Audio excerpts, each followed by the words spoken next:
Just want to remind you that sometimes God's provision has an expiration date because it was only meant for a particular season. Okay, like sometimes the way that He provides is going to change.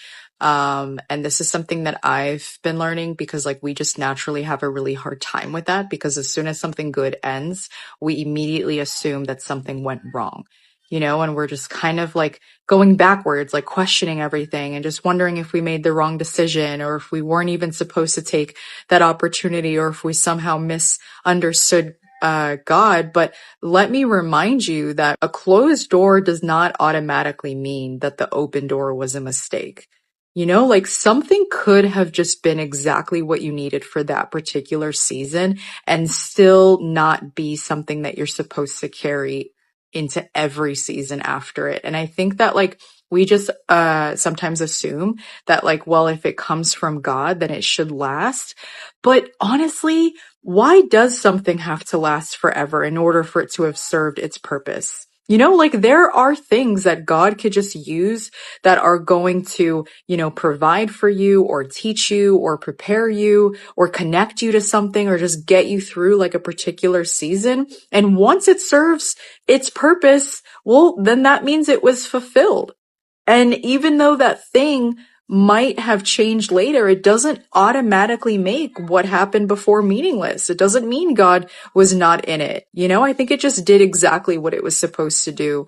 And it's hard, obviously, because like we just become really attached to the way that God provided, instead of trying to remember where the provision actually came from. I think like the bigger thing though is that like when God provides through something long enough, eventually that thing can start to feel like the source of your security because it was just the most consistent for so long, and you just kind of assume like, okay, well, this is exactly how God is going to take care of me. And then when it changes, we panic. And like at the root of it, I think we just crave predictability. Like we just want to know where things are going to come from, when it's going to come and what the next 6 months are going to look like. And preferably, if it was a good thing, we just want God to keep doing it the way that He had already done it because we had learned how to feel safe there. But what I've really been learning is that trust doesn't really require much trust when you already know exactly how everything's going to work out.